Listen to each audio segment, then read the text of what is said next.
Okay. Hi.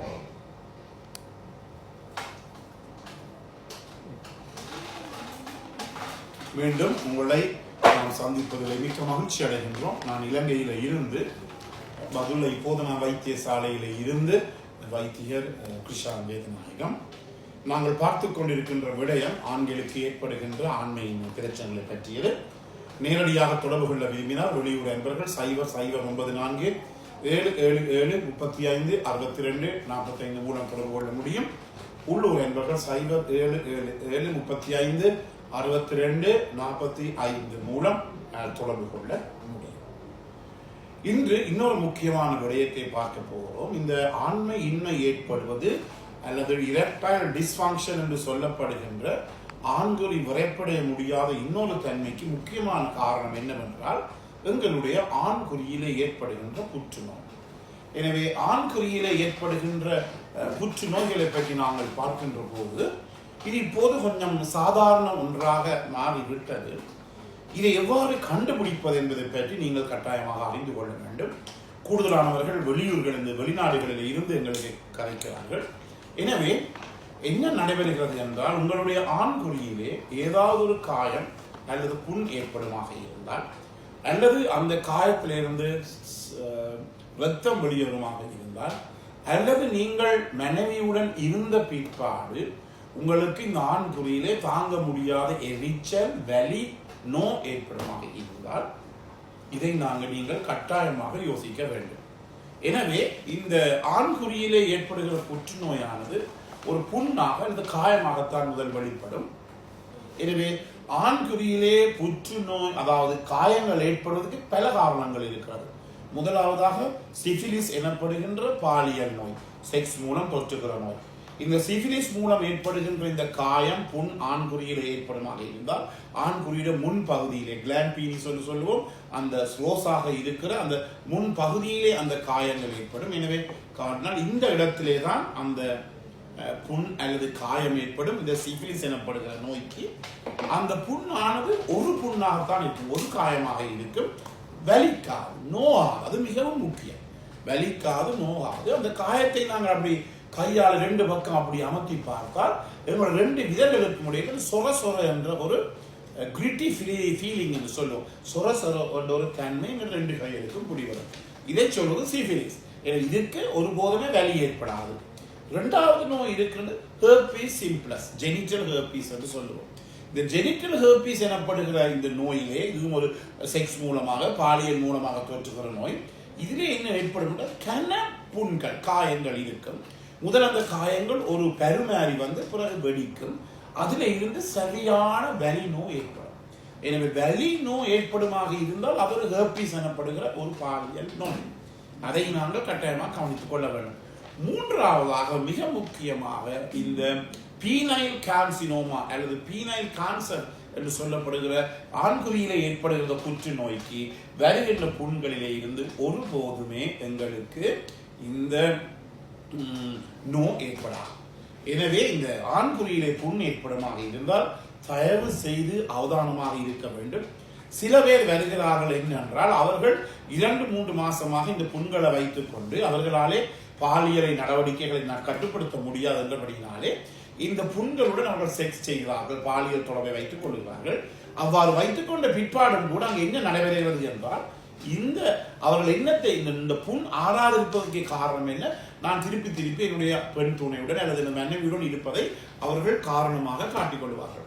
எனவே இதை நாங்கள் கவனித்துக் கொள்ள வேண்டும். எனவே ஒரு நோயற்ற வலியற்ற ஒரு புண் உங்களுடைய ஆண்குறியில ஏற்படுமாக இருந்தால் அது இந்த காசினோமா அல்லது பீனைல் காசினோமா அல்லது பீனைல் கேன்சர் ஆண்குறியிலே புற்றுநோய்க்குரிய அறிகுறியாக இருக்கலாம்.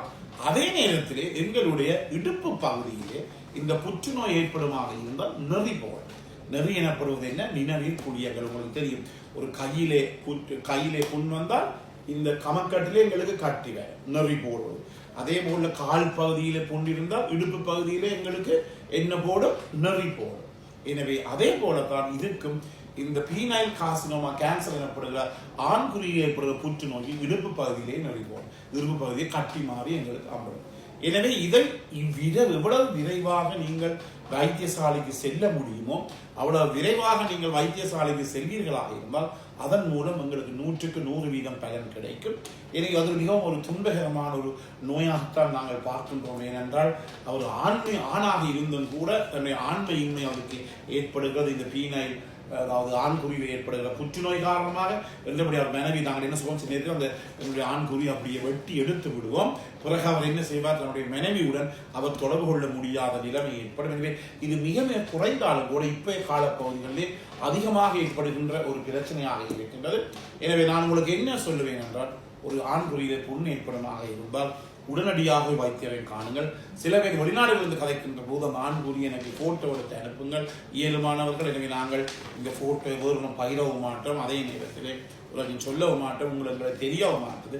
அதன் காரணமாக அதன் பிற்பாடு உங்களுக்கு ஏற்ற அறிவுரைகளை என்னாலே தரக்கூடியதாக இருக்கும். இதை கட்டாயமாக கவனித்துக் கொள்ளுங்கள்.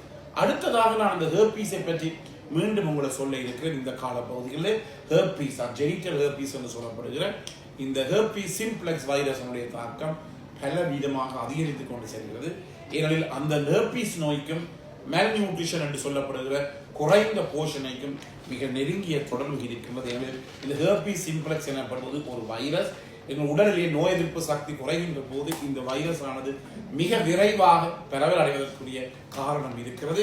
என்றபடி நான் இந்த ஹெர்பீஸ் சிம்ப்ளெக்ஸ் என்று சொல்லப்படுவது என்ன, ஆண்குறிய புண்கள் ஏற்படும், புண்கள் சின்ன சின்ன புண்கள் கணக்கு இருக்கும். அது ஒரு தாங்க முடியாத வலி ஏற்படும். அதே நேரத்தில் சிறுநீர் கழிக்கின்ற போது வலி. இவை எல்லாம் எங்களுடைய பாலியல் நடவடிக்கைகளை, இந்த செக்ஷுவல் இன்டர்கோர்ஸ் என்று சொல்லப்படுகிற மனைவியில் இருக்கின்ற அல்லது பெண் துணை இருக்கின்ற பாலியல் நடவடிக்கைகளை குறைக்கின்ற ஒன்றாகத்தான் இவை இருக்கின்றது. இனி இயல்பான மட்டும் நாங்கள் உடனடியாக இதற்குரிய தீர்வை எங்களால் பெற்றுக்கொள்ள முடியும் என்றபடினாலே உடனடியாக செல்லுங்கள். இல்லாவிட்டால் இது பாரதூரமான பிரச்சனைக்கு எங்களை இழுத்து செல்லும். அதே நேரத்தில் இன்னும் ஒரு நோய் இருக்கிறது, சாங்க்ராய்டு எனப்படுகிற இன்னொரு நோய்.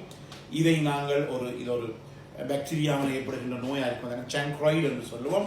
இந்த நோய்க்கு என்ன ஏற்படுகிறது என்றால் இந்த புட்கள் ஏற்படும், இந்த காயங்கள் ஏற்படும் ஆண்குறியிலே. இதுவும் ஒரு பாலியல் மூலமாக தொற்றுகின்ற நோயாகத்தான் இருக்கின்றது. எனவே நான் முதலிலே சொன்னது போல ஆண்குறியிலே காயம் அல்லது புண் ஏற்படுமாக இருந்தால் அது கூடுதலாக நோயற்ற அல்லது பெயினற்ற, அதாவது நோ கொடுக்காத வலி கொடுக்காத புண்ணாக இருந்தால் அது சில நேரத்திலே ஆண்குறியிலே ஏற்படுகிற புற்றுநோயாக இருக்கலாம், அவதானமாக இருக்க வேண்டும். எனவே அடுத்ததாக உங்கள் மீண்டும் நான் சொல்ல விரும்புகிறேன், பாலியல் வாழ்க்கை என்பது மிகவும் உன்னதமானது. எனவே ஒருவனுக்கு ஒருத்தி, அது பழைய கதை. இப்போது நான் சொன்னால் நீங்கள் எல்லாம் எனக்கு அடிக்க வருகிறீர்கள். எனவே அப்படி இருப்பதன் காரணமாக இருந்தால் எங்களுக்கு நோய்கள் ஏற்படுவதில் இருந்து எங்களை நாங்கள் பாதுகாத்துக் கொள்ளக்கூடியதாக இருக்கும். அதே நேரத்தில் முக்கியமாக கவனிக்க வேண்டியது என்னவென்றால், இந்த பாலியல் வாழ்க்கை மூலமாக உங்களுடைய மனைவியோ உங்களுடைய கணவனையோ நாங்கள் எப்போதுமே சந்தோஷமாக வச்சிருக்க வேண்டும். நான் உங்களுக்கு சொன்னேன், அதாவது பாலியல் மூலமாக எங்களுக்கு உச்சக்கட்டம் ஆர்காசம், அது ஆண்களாக இருக்கலாம் பெண்களாக இருக்கலாம், ஏற்படுகின்ற போது மூளையிலிருந்து ஹாப்பி ஹோமோன்ஸ் என்று சொல்லப்படுகிற செரோட்டோனின், டோபமின், ஆக்சிடோசின், என்டோர்பின்ஸ் போன்ற உடலுக்கு சத்து, அதாவது உடலுக்கு சந்தோஷத்தை மகிழ்ச்சியை கொடுக்கின்ற ஹோமோன்கள் எல்லாம் இந்த ஆர்காசம் எனப்படுது வருகின்ற போது எங்களுக்கு வருகின்றது. இதன் மூலமாக பல தரப்பட்ட நன்மைகள் எங்களுடைய உடலுக்கு ஏற்படக்கூடியதாக இருக்கின்றது. எனவே செக்ஸ் என்பது முற்றுப்பெறுகின்ற ஒன்றாக இருக்க வேண்டும். அவசரத்திலேயோ அல்லது வேறொரு வேலையை செய்து கொண்டு வேறொரு பிரச்சனை தலையில் வைத்துக் கொண்டு போகக்கூடாது. எனவே நீங்கள் படுக்கை அறைக்கு செல்கின்ற போது உங்களுடைய மொபைல் போனை ஆஃப் பண்ணுங்கள், உங்களுடைய லேப்டாப்பை ஆஃப் பண்ணுங்கள், உங்களுடைய டேப்பை ஆஃப் பண்ணுங்கள். அது எல்லாவற்றையும் வெளியிலே வைத்து போட்டு மனைவியுடன் சந்தோஷமாக இருக்கக்கூடியவாக வெல்லுங்கள். இல்லாவிட்டால் படுக்கையில் இருந்து போனை பார்த்து கொண்டு இருப்பீர்களாக இருந்தால் அதன் மூலமாக உங்களுடைய இந்த பாலியல் வாழ்க்கை என்பது பாதிக்கப்படக்கூடியதாக இருக்கும். எனவே அன்பர்களே, இந்த நிகழ்ச்சி பார்க்காதவர்களுக்கு கட்டாயம் அறிமுகப்படுத்துங்கள். யூடியூப்ல பார்ப்பவர்கள் மணி சின்னத்தை பெல் சைன் அது சப்ஸ்கிரைப் பண்ணுங்கள், ஷேர் பண்ணுங்கள், சப்ஸ்கிரைப் பண்ணுங்கள், அதனை லைக் பண்ணுங்கள். டிக்டாக்ல பார்ப்பவர்கள் மறக்காமல் ஃபாலோ பண்ணுங்கள். மீண்டும் உங்களை சந்திக்கும் வரை நன்றி, வணக்கம்.